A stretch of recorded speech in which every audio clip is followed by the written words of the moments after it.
today's video is going to be a hair transformation. Sorry, but I've already actually recorded this video once before. Mila now has woken up from the nap. The first footage, for some reason, it was really blurry and not clear, so I'm here re-recording. She's kind of gonna probably be talking in the background, so we're just gonna have to roll on through with it.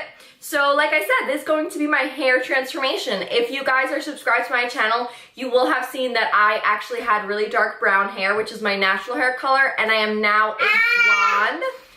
So things I'm going to be going over, background, how long this took, as well as the steps and all of that good stuff that you'll need to know. So let's first dive into the background of my hair. I have been dyeing my hair since I was 16, going to salons and everything like that. I have been red, blonde, balayage, black, every color you could think of. 2 years ago, I actually got pregnant with Mila. I, of course, because of health reasons and everything like that, I didn't want to dye my hair. Lucky for me, it was actually a balayage at that time, so I had my natural hair color till about here, and then like a golden blonde.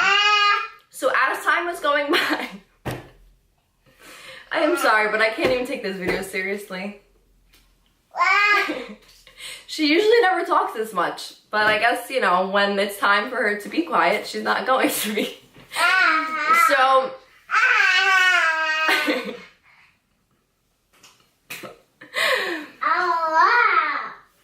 So yes, when I got pregnant, I had a balayage. I decided to just kind of let that grow out throughout my whole pregnancy. It was growing out. It looked like that was totally meant to be the style, so I didn't worry about it too much.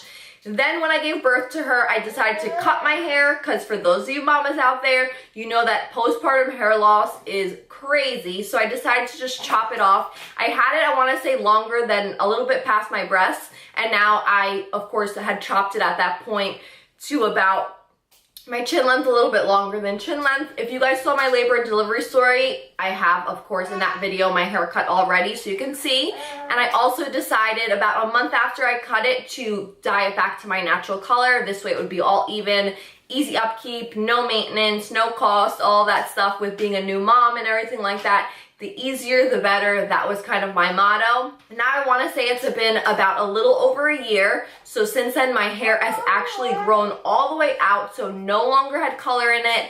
I cut it to do like a little trim to get rid of any dead ends, and I was working with total virgin hair once it came time to go blonde. On to the duration that this took. This process took over 7 hours. I know, it was a crazy amount of time. You're like, who possibly has time for that? Who wants to sit in a chair for that long? I definitely didn't, but I wanted to be blonde very badly and dye my hair, so I decided I was just gonna suck it up. Originally, she told me it was only gonna take 5 hours, so I left Mila with my mom, and I told her, you know, in 5 hours, I'll be back. You have to take her. She had to go to Spanish class that day, so she was gonna take her, and I was like, you know what, I'm gonna pick her up from Spanish class. It's perfect with my timing of getting my hair done. But that didn't pan out. I was texting her that we were not anywhere near done and we still had a lot more time to go.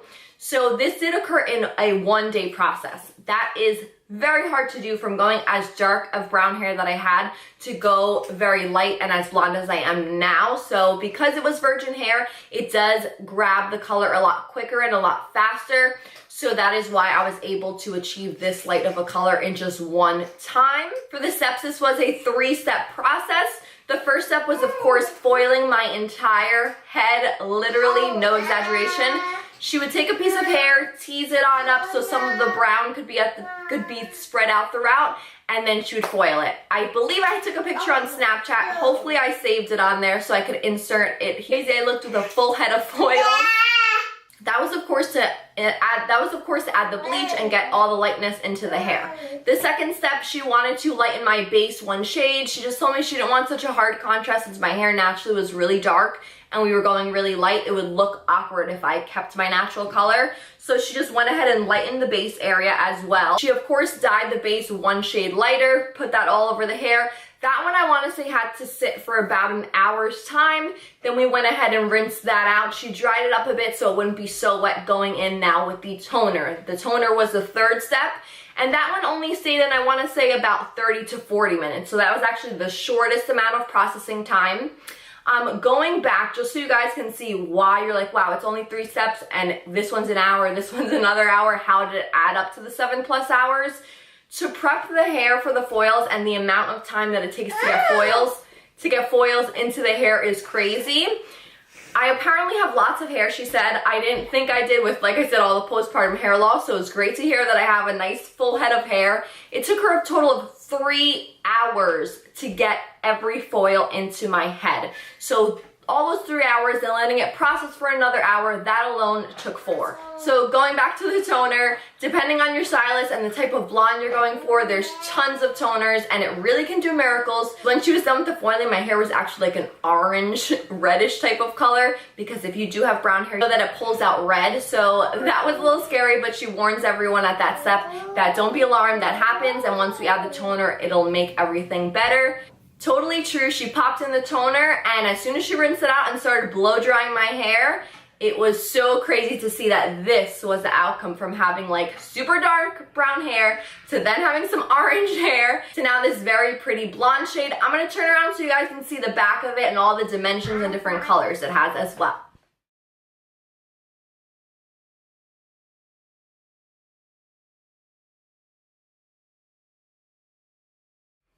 Alright, so that was the back of it. I'm just going to kind of pull my hair up to the front so you can see what the front looks like. I don't have any extensions or anything on my hair so that you guys can truly see the color for what it is, the length and everything, and most importantly, I wanted to show you guys how healthy it still is. So let me just come a little closer. As you can tell, it is not dry whatsoever. It could definitely be because, like I said, I got a fresh haircut, but it's nice and healthy. It's not dry. You can run your fingers through it. It's smooth, it's shiny. So that I was very, very happy with. I'm always about keeping my hair healthy. Of course, I love dyeing it, but I don't want damage to it. Come here. You, my dear, are gonna sit on my lap, okay? Okay, Mila's 16 months, so she's a little crazy. And she's walking and all over the place. Hi, so you just see her little head here. I'm gonna have to sit her down. So yes, I just wanted to show you guys the total look, let you know how the process...